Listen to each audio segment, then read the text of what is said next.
దేవునిని స్తుతించటమే. దేవునిని స్తుతించి మోకరించి ప్రపంచములో అద్భుతమైన సేవ చేసి వెళ్ళాడు ఆ మహానుభావుడు. ఆయన నేర్పిన పాఠం మనకేంటంటే ఏం చెప్పండి? ఎల్లప్పుడూ దేవుని స్తుతించాలి, ఎప్పుడూ దేవుని స్తుతించాలి. ₹1,00,000 డబ్బులు వస్తే దేవానికి స్తోత్రం, 1,00,000 ఇచ్చావు, ఓ 10 ఏళ్ళు పోయినాయి అనుకోండి, ఏం దేవుడు అయ్యా 10 ఏళ్ళు బాగొట్టావు. ఇది భక్తి కాదు. ఏమంటారు? దైవజనుడు నేర్పిన మాట ఏంటంటే కష్టమైన, శ్రమైన, బాధైనా ఎల్లప్పుడూ ఏం చేయాలి చెప్పండి? దేవుని స్తుతించాలి. అదే భక్త్ సింగ్ గారి యొక్క పునాది. భక్త్ సింగ్ గారి పునాది ఏంటంటే at any time you must praise God. ఎట్టి పరిస్థితులు ఎప్పుడూ కూడా ఒక విశ్వాసి, దేవుని నమ్మిన బిడ్డ చేయాల్సింది ఏంటంటే స్తుతించాలి. ఏం చేయాలి చెప్పండి? దేవుని స్తుతించాలి. దేవుని స్తుతిస్తే స్తుతి నీ స్థితిని మారుస్తుంది. ఏం చేస్తుందండి? స్తుతి నీ స్థితిని మారుస్తుంది. ఇది ఒక గొప్ప పాఠం ఒక దైవజనుడు చెప్పగా నేను విన్నాను. స్తుతి మన స్థితిని మారుస్తుంది. నిజమే ప్రియులారా. కాబట్టి స్తుతించడం నేర్చుకోండి. ఏమండి? స్తుతించడం నేర్చుకోండి. నేను కూడా నేర్చుకున్నా. నేను కూడా నేర్పాలనే ఇప్పటిదాకా తాపత్రయపడుతున్నా. ఎందుకంటే దేవుని సన్నిధికి వచ్చిన తర్వాత మనం ఎప్పుడు ఎలా ఉండాలి చెప్పండి? దేవుని స్తుతించడానికి ఉత్సాహంగా ఉండాలి. అంతేకాని అరగంట ఇది ముగిస్తాడో లేదో, గంట తీసుకుంటాడేమో అనుకుంటే ఈ రోజంతా నీకు ఇదే గతి కదండి. అలా కాదు, ప్రభువును స్తుతించడానికి ఇష్టపడాలి. భక్త్ సింగ్ గారు ప్రార్థన చేసడానికి గుర్తులు ఇప్పటికీ ఉన్నాయంటారు. ఏమిటా గుర్తులు? ఆయన మోకాళ్ళ గోతులు, మోకాళ్ళ గోతులు మనకు ఉన్నాయంటారా? బట్టలు ఉన్నాయి, గోతులు మనకు ఉన్నాయా? అరిగితే నథింగ్ ఎల్స్ కదండి. కాబట్టి మనం ఎవరైనా స్తుతించడం నేర్చుకోవాలి. స్తుతి ఖచ్చితంగా మన స్థితిని ఏం చేస్తుందండి? మారుస్తుంది. మంచిది. ఇప్పుడు పాడిన పాటలో మీకు ఒక పాఠం ఏంటంటే స్తుతించడానికి ఉత్సహించాలి, స్తుతించడానికి ఉల్లాసంగా ఉండండి. ఎందుకంటే ఎక్కడ 2 ముగ్గురు నా నామమున కూడి ఉంటారు వారి మధ్యన నేను ఉంటాను. ప్రభు మన మధ్య ఉన్నాడు. మన మధ్య ప్రభు ఉన్నప్పుడు ఆయన స్తుతిస్తామా తిడతామా? స్తుతిస్తాం. కానీ మన మధ్యలో ప్రభువును స్తుతించడానికి ఉత్సహించాలి కదండి. ఎస్. ఇప్పుడు వెనక్కి వద్దాం. మనం చదువుకున్న 2 మాటల్లో మొట్టమొదటిగా లూకా సువార్త 17వ అధ్యాయం చివరి లైన్లో ఏం చదివామండి? అతడు పుట్టినందున అనేకులు సంతోషింతురనెను. Many shall rejoice at his birth. ఏమండి? అతని జన్మ దిన సంతోషం ఎంతమంది కట? చాలా మంది కట. ఇప్పుడు మనం ఆలోచించేద్దాం, ఎవరెవరికి సంతోషం? అసలు ఎంతకీ ఎవరిదా పుట్టుక చెప్పండి? యోహాను గారిదా పుట్టుక. అవునండి, ఆ భాగం అదే కదా. యోహాను గారు పుట్టినందున ఏమండి దేవుని దూత అంటున్నారు, గబ్రియేలు దూత, అతడు పుట్టినందున అనేకులు సంతోషింతురు అని ఎవరు చెప్తున్నారు చెప్పండి? ఎవరు చెప్తున్నారు? ఇక్కడ ఉండండి. ఎవరు చెప్తున్నారు? ఏమ్మా బైబిల్ చదివారు ఎప్పుడన్నా? ఎవరు చెప్తున్నారు? దేవదూత జకర్యాకి చెప్తున్నారు. అర్థమైందండి? ఎందుకని? పాపం ముసలాయన, పెద్ద పాస్టర్ గారు కానీ చాలా ముసలాయన, ఆయన పిల్లలు లేరు. అదే ఆయన కొరత. దూపం వేసేటప్పుడల్లా దూపం వేస్తానే ఉంటాను, నాకు పిల్లలు లేరు కానీ అన్నట్టు కొనుక్కుతున్నాడు ఆయన. ఏమండి? పిల్లలు లేరు. ఆమె ముసలి అయిపోయింది. ముసలి తనమున సంతానము లేక ఆమె బాధపడుతుంది. సంతానం లేక ఈయన గొనుగుతున్నాడు.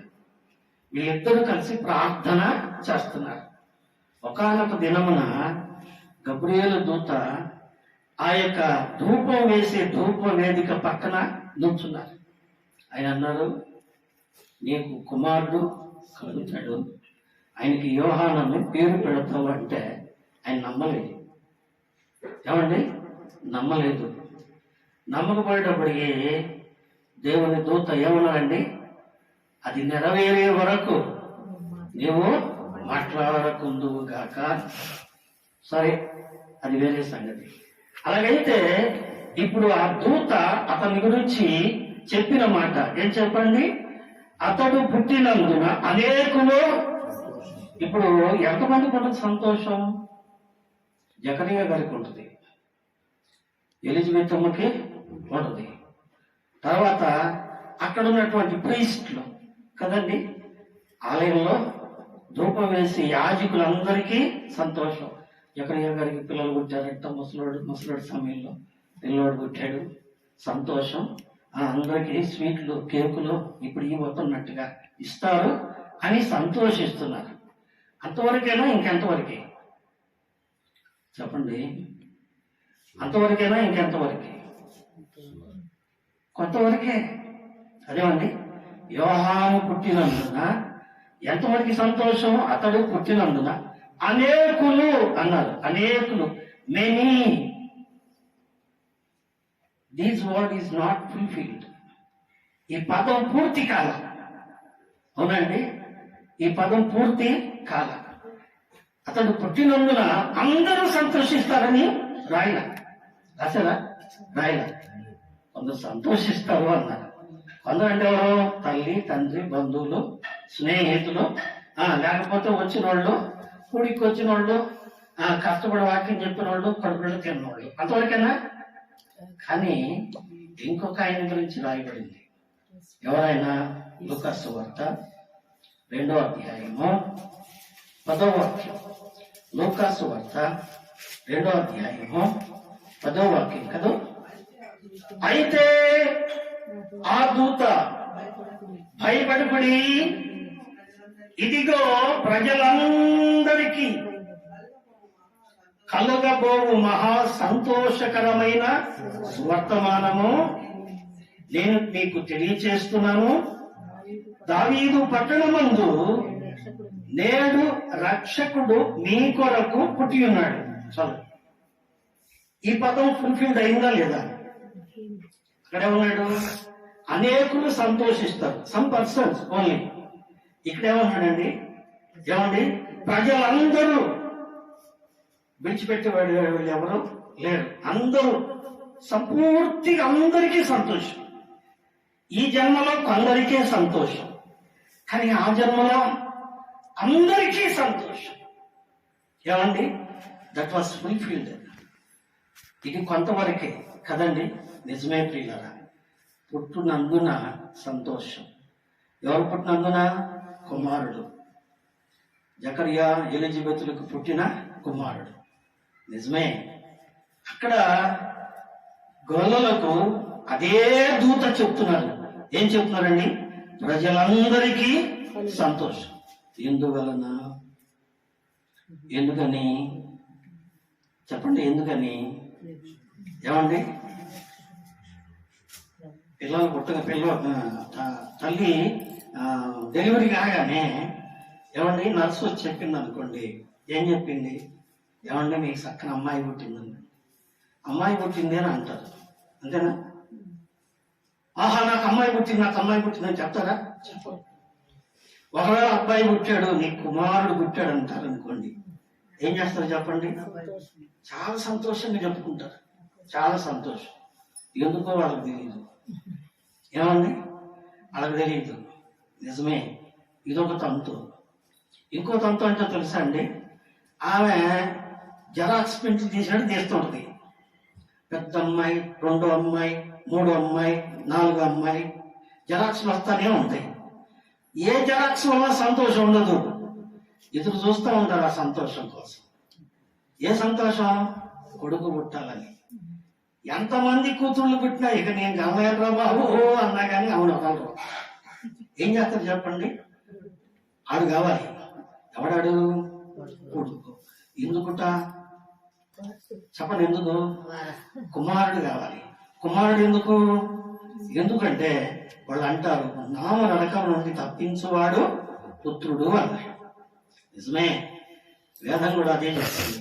ఏం చెప్తుంది అంటే కుచితాన్ మారయతి ఇది కుమార అన్నారు. అంటే కుచితమును హరించువాడు కుమారుడు. నిజమే, 5 కూతుళ్ళు పుట్టారు. మా ఆవిడ గారు 2వ వ్యక్తి. 5 తర్వాత ఆ మేనేజుడి కోసం ఆశపడి చూశాడు. ఆడు రానే వచ్చాడు. ఈ 5 బాగానే ఉన్నారు కానీ ఆడు అవగాడెత్తున్నాడు. తల్లిని, తండ్రిని, బంధువుల్ని, స్నేహితుల్ని అందరినీ అల్లాడిస్తున్నాడు. ఏమండి, ఇది సంతోషం అంటారా, దుఃఖం అంటారా? ఇప్పుడు అతను పుట్టినందున వీళ్ళంతా ఏం చేస్తున్నారు చెప్పండి? దుఃఖపడుతున్నాయి. నిజమే, సంతోషం ఎక్కడా? ఆ సంతోషం ఇచ్చు కుమారుడు కొరకు ఆశపడ్డారు.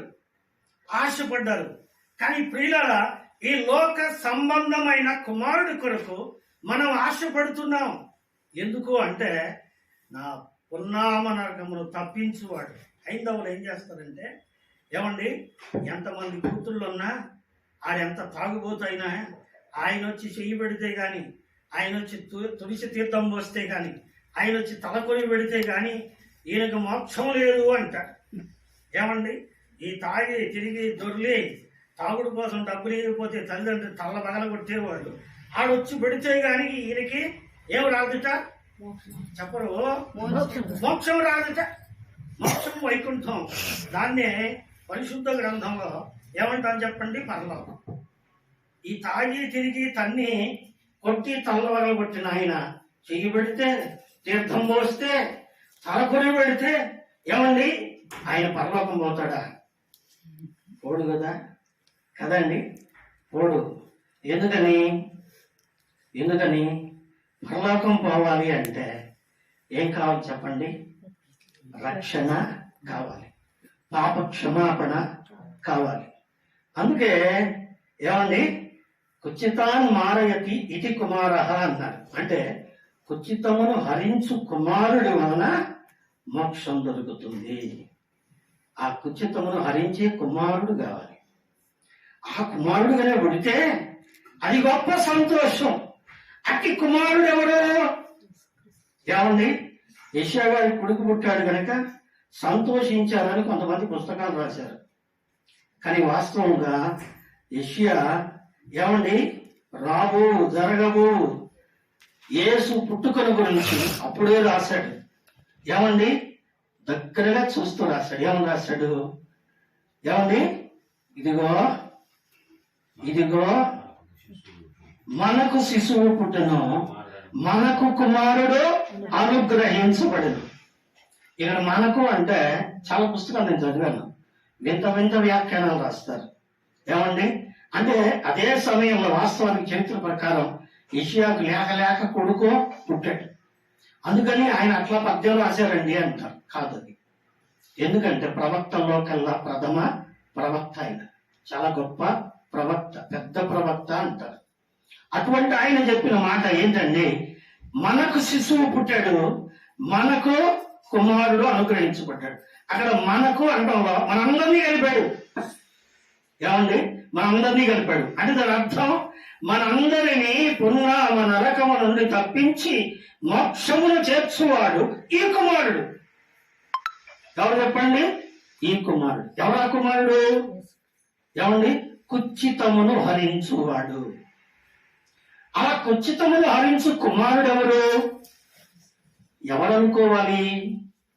ఏమండి, ఎవరనుకోవాలి? అందుకే యోబు గారు తన ఒళ్ళంతా గీక్కుంటూ తన ఆస్తంతో పోయి దిగులు పడుతూ ఒక మాట అన్నాడండి.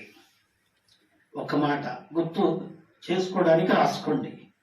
యోబు గ్రంథం 14వ అధ్యాయము 4వ వాక్యం. చదవక్కర్లేదు, మీకు అందరికీ తెలిసిన మాట. ఆయన అన్నాడు యాదృచ్ఛికంగా, ఏమన్నాడండి? పాప సహితునిలో నుండి పాపరహితుడు పుట్టగలిగిన ఎంత మేలు. ఇది ఒక ప్రత్యేకమైన జన్మ. ఏ జన్మది?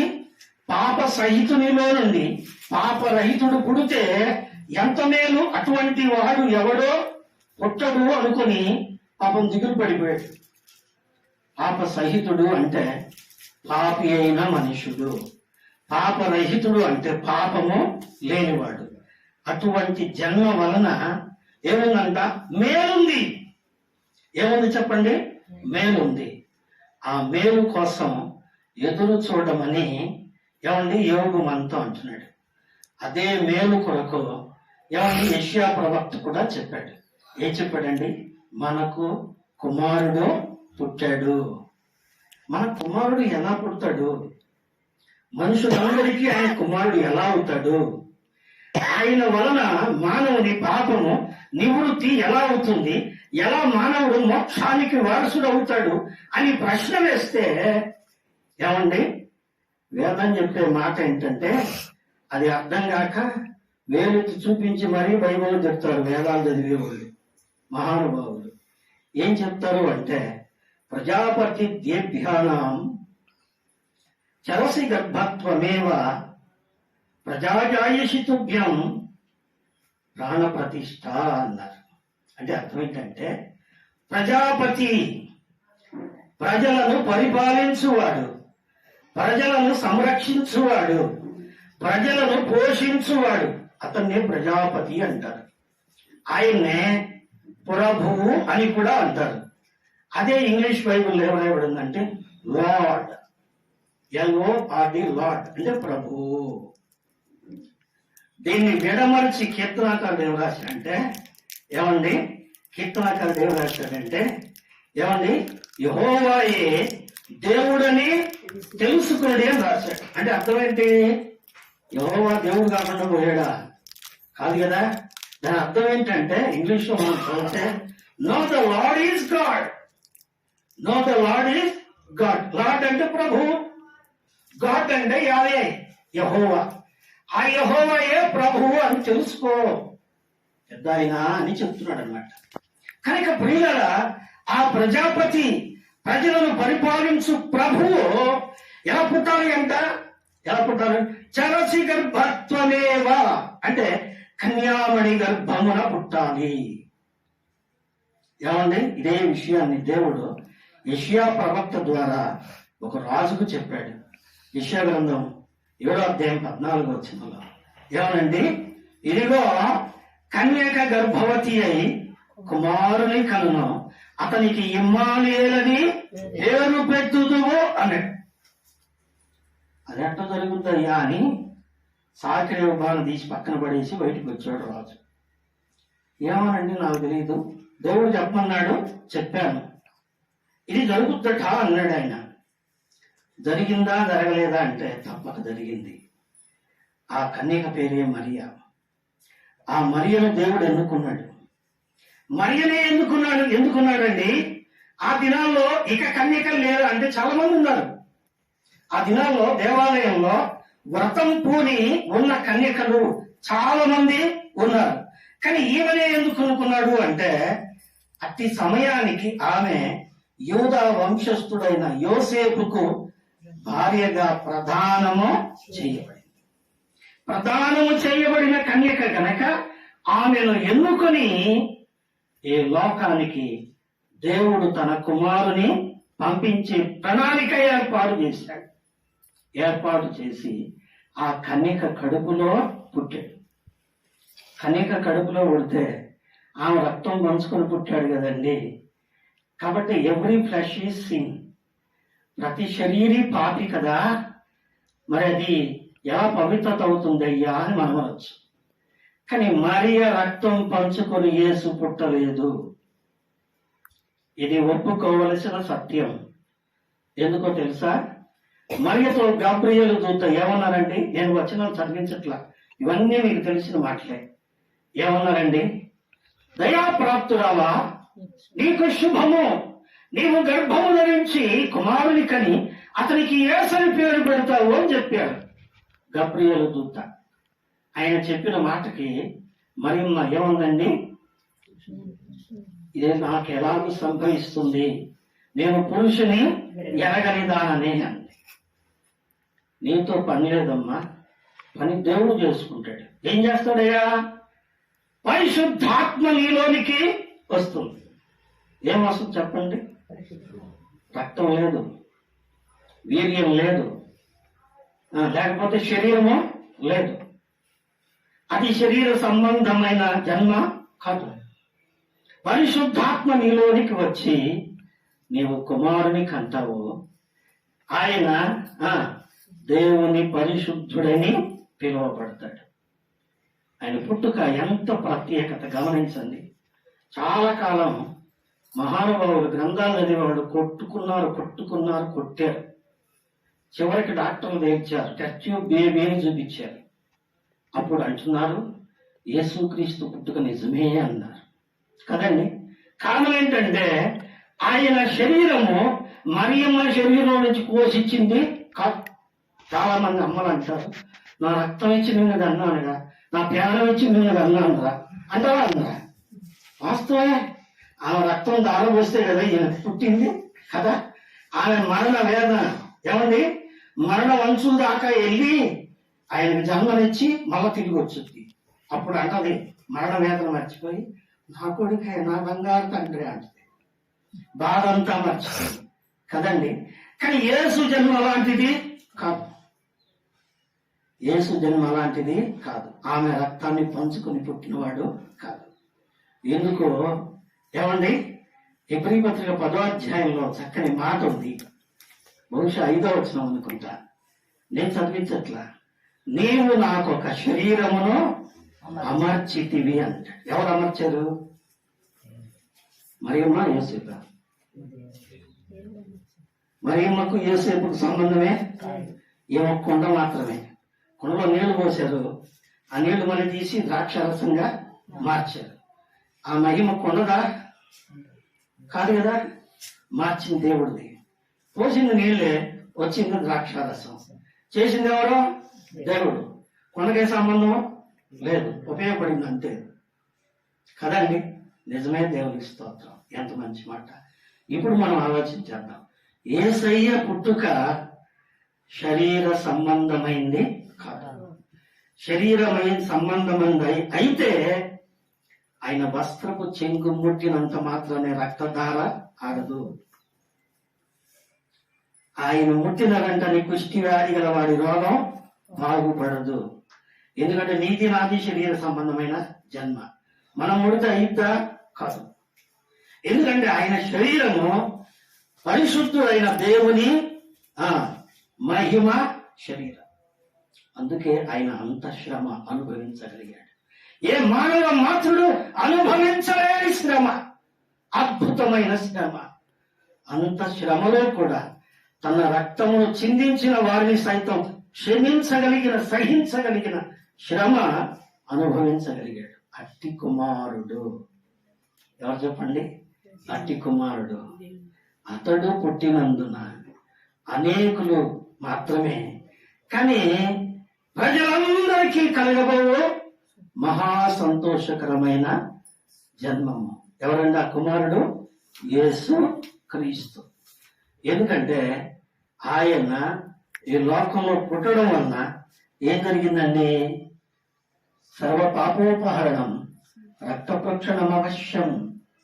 రక్తం చిందించబడకుండా పాప క్షమాపణ కలుగదని సామాన్యముగా చెప్పవచ్చు.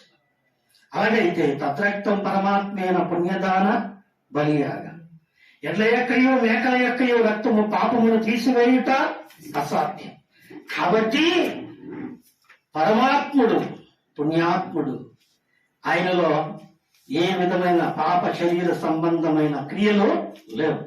ఆయన పవిత్రుడు గనక తన పరిశుద్ధ రక్తాన్ని ధారపోసి మానవ పాప క్షమాపణ కొరకై రక్తము చిందించారు కనుక ఆయన రక్తము వలన మానవులు నీతిమంతులై నరకమును తప్పించుకొని ఎక్కడికి వెళ్తున్నారండి? మోక్షానికి వెళుతున్నారు. ఇది కుమారత్వంలోని తత్వం. ఇప్పుడు అసలు కుమారుడు ఎవరు చెప్పండి? జరాక్సులన్నీ అయిపోయిన తర్వాత ఎదురు చూసేవాడా? కాదు కదా. అసలైన నిజమైన కుమారుడు ఎవరు చెప్పండి? యేసుక్రీస్తు. అందుకే ఆయన పేరు ఏం పేరండి? మనుష్య కుమారుడు. ఆయన జన్మ సర్వ మానవాళికి, ఎవ్రీ ఫ్లెష్, ప్రతి మనిషికి, ప్రతి శరీరికి సంతోషం కలిగించే పుట్టుక. ఏమండి? అందుకే ఆనందం మహానందం నా ప్రియుని స్వరం మధురం ముఖము మనోహరం నా ప్రియుని ముఖము మనోహరం. ఆనందం. కాబట్టి ఆ కుమారుని వలన అందరికీ సంతోషం. కాబట్టి ఇప్పుడు ఏం చేయాలి చెప్పండి? ఆ కుమారుని ఎవరన్నట? కుమారుని ముద్దు పెట్టుకొనుడి. ముద్దు ప్రేమకు సూచన. సామెతల గ్రంథంలో ఉంది. ఏమండి? పవిత్రమైన మాట పెదవులతో ముద్దు పెట్టుకున్నట్టుంటుందట. ఏమండి? ప్రేమ కలిగిన మాట, జాలి కలిగిన మాట, మృదువైన మాట, ఆ ప్రేమ కలిగిన మాట నిజమే. అందుకే హెబ్రీ గ్రంథకర్త అంటాడు, జిహ్వ ఫలము అర్పించదము. మన నోటితో ఆయన్ని స్తుతించడం వలన ఏం కలుగుతుంది చెప్పండి? ఆనందం కలుగుతుంది, సంతోషం కలుగుతుంది. నిజమే ప్రియులారా, మనందరి కొరకు తన ప్రాణాన్ని ధారబోసి మనకి మోక్ష ద్వారమును తెరిచిన దేవుడు నిజమైన కుమారుడు ఎవరు చెప్పండి? యేసయ్యా, యేసు క్రీస్తు. కాబట్టి ఆయన జన్మ అనేకులకు సంతోషం. నిజమే ప్రియులారా. అట్టి దేవుడు ఏం చేస్తున్నాడు చెప్పండి? అట్టి దేవుడు ఏం చేస్తున్నాడండి? 127వ కీర్తన 3వ వచనంలో అయ్యగారు ప్రస్తావించారు, కుమారులు యెహోవా అనుగ్రహించు స్వాస్థ్యం. ఏమ్మా? కుమారులు యెహోవా అనుగ్రహించు స్వాస్థ్యం. నిజమే. కుమారుని చూపించి ఎంత సంతోషపడ్డాడో దావీదు. కుమారుని ఎత్తిపట్టి ప్రజలందరికీ చూపించి సంతోషపడి, దేవా ఇతడు నీ సన్నిధిలో గొప్పవాడుగా ఉండునుగాక అన్నాడు. అనగానే దేవుడు ఏమన్నారు చెప్పండి? ఇప్పుడు చదవండి బైబిల్ తీసి, సమూయేలు 2వ గ్రంథం 7వ అధ్యాయం 13వ వాక్యం విందాం. 14వ వాక్యం. మందిరములు కట్టించును, అతని రాజసింహాసనమును నేను నిత్యముగా స్థిరపరచుదును, నేను అతనికి తండ్రినయ్యుందును, అతడు నాకు కుమారుడయ్యుండును.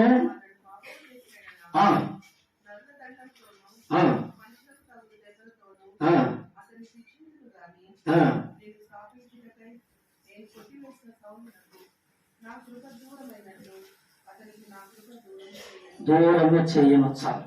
దేవుడు వాగ్దానం చేశాడు. దేవుడు కృప చూపించే దేవుడే కానీ కోపించే దేవుడు కాదు. అంతేకాదు 115వ కీర్తన 14వ వచనంలో అన్నాడు, భూమి ఆకాశములను సృజించిన యెహోవా మిమ్మును మీ పిల్లలను ఏం చేస్తాడట? వృద్ధి పొందించును. ఏమో ఏం చేస్తాడు? వృద్ధి పొందిస్తాడు. దేవుడు కుమారుని ఇస్తాడు, కుమారుని వృద్ధి పొందిస్తాడు సంతానాన్ని. ఇంకా ఏం చేస్తాడు చెప్పండి? ఏమండి? సామెత గ్రంథం 17వ అధ్యాయం 6వ వచనం గుర్తుపెట్టుకోండి. సామెతలు 17:6 ఏమైంది అక్కడ? కుమారులు వృద్ధులకు కిరీటము అని ఉంది. కుమారులు వృద్ధుల కంటే వాళ్ళు మగాళ్ళ ఆడాళ్ళ, తాతయ్యలా నాయనమ్మలా, తాతయ్యలా అమ్మమ్మలా చెప్పండి. అలా అందరూ ఏమండి? పిల్లలు ఏమండి?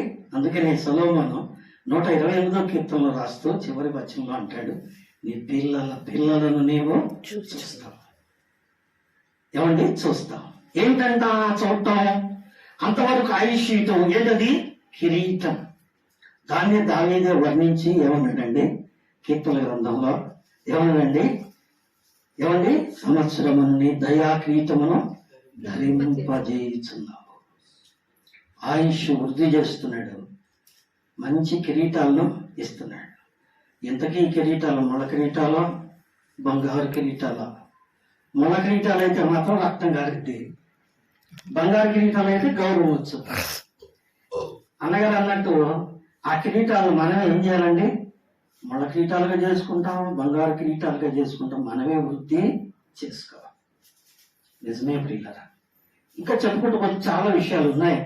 91వ కీర్తన చివరి వచనంలో అంటాడు, అతడు నన్ను ప్రేమిస్తున్నాడు గనుక ఏం చేస్తాడట? అతనికి దీర్ఘాయువుతో నేను తృప్తి కలుగజేసేదను, నా రక్షణ అతనికి చూపించు.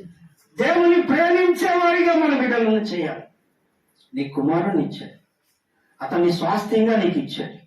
ఆ స్వాస్థ్యంగా ఇచ్చిన కుమారుని దేవుణ్ణి ప్రేమించేవారిగా చేస్తే దీర్ఘాయుష్మంతుడు అవుతాడు. దేవుణ్ణి ప్రేమించేవాడిగా చేస్తే అతను నిన్ను ప్రేమిస్తాడు, దేవుణ్ణి ప్రేమిస్తాడు కదండి. 10 ఆజ్ఞల్లో ఒక ఆజ్ఞ, నీ తల్లిని నీ తండ్రిని ప్రేమించి గౌరవించడం వల్ల నీకేం కలుగుతుంది? దీర్ఘాయువు కలుగుతుంది. అది మనం నేర్పించాలి వాళ్ళకి. వాళ్ళు తెలుసా? తెలియదు కదా. వాళ్ళకి నేర్పిస్తే వాళ్ళు నీకు కిరీటాలు అవుతారు. ఆ కిరీటాలు చూపించినప్పుడు అందరూ ఏం చేస్తారు చెప్పండి? సంతోషిస్తారు. నిజమే, మన బిడ్డలు మనకి గౌరవం తెచ్చేవారుగా, దేవుని స్తుతించేవారుగా ఉండేలాగా చేయాలి. అలాగైతే మనం ముగింపులోకి వద్దాం. ఇప్పటికే మరి రవీంద్ర గారి కళ్ళు ఎర్రబడ్డాయి. మనం ఒక్క మాట మనం జ్ఞాపకం చేసుకుందాం, వెళ్ళకొద్దాం. కుమారుని ముద్దు పెట్టుకోండి, లేని ఎడల ఆయన కోపించు. ఇప్పుడు నీ కుమారుని వెట్టైనా ముద్దు పెట్టుకుంటాం. బర్త్డేలు చేస్తున్నావు, బాగానే ఉంది, అన్నీ చేస్తున్నావు, బాగానే ఉంది. నీ కుమారుడు మనందరి కుమారుని ప్రేమించేవాడిగా పెంచావా? ఏమండి? ఎందుకంటే నీవు నీ కుమారుణ్ణి ప్రేమిస్తే ఆఖరిలో ఆడు నీ కిరీటమే పెడతాడు, ముళ్ళగడ్డే పెడతాడు. అది వేరే సంగతి, నీ అనుభవం, నీ ఆశీర్వాదం.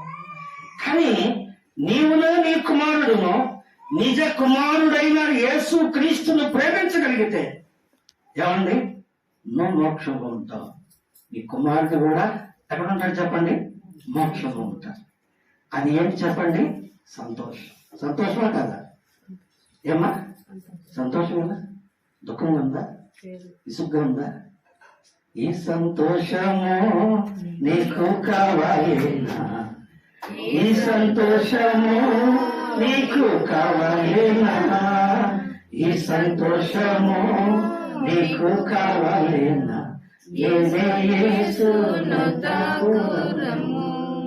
నిజమే ప్రియులారా, దేవా నా కుమారుని ఇచ్చావు, నీకు స్తోత్రం. నీవు నా కుమారుడు కూడా కుమారుడు అయ్యా అనే ప్రార్థన ఎప్పుడన్నా చేసాము మనం? ఎందుకంటే ఆయన మనందరికీ కుమారుడుగా ఉండాలని పుట్టాడు. ఆయన జన్మలో ఉద్దేశం ఏంటి చెప్పండి? మనందరికీ కుమారుడు. ఆయన పుట్టుకలో ఉద్దేశం ఏంటి చెప్పండి? చాలా వచనాలు నేను చెప్పాలంటే ఒకటే మాట. పౌలు భక్తుడు అన్నాడు, పాపులను రక్షించుటకు క్రీస్తు యేసు లోకమునకు వచ్చెను. అందరూ, ఏ భేదం లేదు, అందరూ పాపులే. కాబట్టి నీవు పాపివి, నేను పాపిని, మనందరం పాపులమై ఉండగా మనందరినీ ప్రేమించి మన పాపమును హరించి పొన్నామ నరకమును తప్పించి పుణ్యలోకానికి మోక్షానికి చేర్చడానికి వచ్చిన నిజ కుమారుడైన క్రీస్తును ప్రేమించడం నేర్చుకో. ఆయనకి నీ హృదయాన్ని ఇవ్వు, ఆయన్ని నీ హృదయంలో చేర్చుకో, నీ కుటుంబంలో చేర్చుకో. ఆయన్ని నీ కుమారుడిగా, నీ రక్షకుడిగా అంగీకరించు, ఆశీర్వదించబడతావు. అట్ ద సేమ్ టైం నీ పిల్లలకు కూడా ఆ కుమారుడిని పరిచయం చేయి. వారు కూడా రక్షించబడతారు, వారు కూడా మోక్షానికి వారసులవుతాడు. అప్పుడు కేవలం భూలోకంలో మాత్రమే కాదు, యేసు పుట్టినప్పుడు ఎన్ని లోకాల్లో సంతోషం చెప్పండి? చెప్పండి, ఎన్ని లోకాల్లో? లూకా 2:14 ఉంది. అప్పుడు ఏమండి, పరలోక సైన్య సమూహము ఆ దూతతో కూడా సర్వోన్నతమైన స్థలములలో దేవునికి మహిమయు, ఆయనకి ఇష్టమైన మనుషులకు భూమి మీద సమాధానం. ఇప్పుడు ఎన్ని లోకాల్లో స్థుతి జరుగుతుంది? పరలోక సైన్య సమూహం. నెక్స్ట్ 2 ఎవరు? దూతలు దూతలు ఎక్కడ ఉన్నారు? మధ్యాకాశంలో ఉన్నారు. ఎందుకంటే వారు ఆత్మ జీవులు, శరీరులు కాదు. మూడవ వాళ్ళు ఎవరు? ఇంకొకళ్ళు ఉన్నారు. Some persons are there. ఎవరు చెప్పండి? గొర్రెల కాపర్లు. అలా వాడుతున్నారు, ఏంటున్నారు? దేవస్తోత్రం దేవస్తోత్రం అంటారు కదండి. ఇప్పుడు త్రిలోక పూజితుడైన పరలోకంలో స్తుతించబడుతున్నాడు, ఆకాశంలో స్తుతించబడుతున్నాడు దూతల ద్వారా, భూలోకంలో స్తుతించబడుతున్నాడు. నీ ఇంట్లో ప్రభు స్తుతించబడుతున్నాడా? నీ జీవితంలో ప్రభు స్తుతించబడుతున్నాడా? నీ బిడ్డల్లో ప్రభు స్తుతించబడుతున్నాడా? అలాగూ ప్రభువును స్తుతించే కుటుంబంగా నీ ఉంటే ప్రైజ్ ది లార్డ్, మీరందరూ పరలోకంలో ఉంటారు. అప్పుడు ఆ గొప్ప సంతోషం, ఎటువంటి సంతోషం ఉండేది చెప్పన శక్యమును మహిమయుక్తమైన సంతోషం. ఇటు సంతోషం నిరంతరం మనకుండలాగిన మన బిడ్డలను మన కుమారుడని యేసుక్రీస్తు బోధలో శిక్షలో పెంచి వారు కూడా ఆశీర్వాదములకు పాత్రులుగా చేయాలనేది వాక్యం చెప్పే మాట. కుమారుని ముద్దు పెట్టుకున్నది. ఏం చేయాలి చెప్పండి? కుమారుని ముద్దు పెట్టుకున్నది. అప్పుడు నీకు నాకు మనందరికీ సంతోషం. నిజమే ప్రియులారా, దేవుడు చక్కని కుమారుని ఇచ్చాడు లాజరన్నకు సహోదరికి. ఆ కుమారుని ఎంతవరకు కాపాడాడు. ఏమండి? నా వలన నీకు దీర్ఘాయు కలుగును, నీవు జీవించు సంవత్సరములో అధికములగును. ఎవరన్నారైనా? ప్రభువే అన్నారు. ఆయన్ని ప్రేమించే వారి ఆయుష్ను ఏం చేస్తాడటండి? దీర్ఘాయువుగా చేస్తాడు. Long life. ఏమండి? లాంగ్ లైఫ్ దాటితే ఎటర్నల్ లైఫ్. ఏమండి? దీర్ఘాయువు నిత్య జీవము. దీర్ఘాయువు నిత్య జీవం. దేవుడు ఎన్ని సంవత్సరాలు బతికిచ్చాడు? దేవుడు నాకు 65 సంవత్సరాలు. కానీ దేవుడితో ఉంటే ఎన్ని సంవత్సరాలు ఉంటాం? ఏమండి? దశరథుడు రాసిన పత్రిక 4వ అధ్యాయం చివరి వచ్చిన కాగా సదాకాలం. ఎన్ని సంవత్సరాలు? కొత్తలేదు. సదాకాలం మనం ఆయనతో కూడా. ఏమంటే మనము అంటే సరిపోద్దా? మన బిడ్డలు ఉండక్కర్లేదా? మన బిడ్డలు ఉండాలంటే సరిపోద్దా? వాళ్ళ బిడ్డలు కూడా ఉండొద్దా? నిజమే. అట్టి ప్రార్థన మనకు కావాలి, అట్టి ఏర్పాటు మనకు కావాలి. అట్టి స్థితిలో భక్తిలో మనం ముందుకు సాగాలి. అలాగే మన బిడ్డలను ధన్యులుగా చేయాలి. అలాంటి కృప ఈ కుటుంబానికి దేవుడు సమృద్ధిగా అనుగ్రహించును గాక. నూతన వత్సర దయాకిరీటంతో అలంకరించబడిన కుమారుని జీవితం నిత్య ఆశీర్వాదములతో దివ్యమైన దీవెనతో సమృద్ధిగా తృప్తిపరచబడును గాక. దేవుడు తన మాటలను మన వినికిడిలో ఆశీర్వదించును గాక. ఆమేన్. ఆమేన్.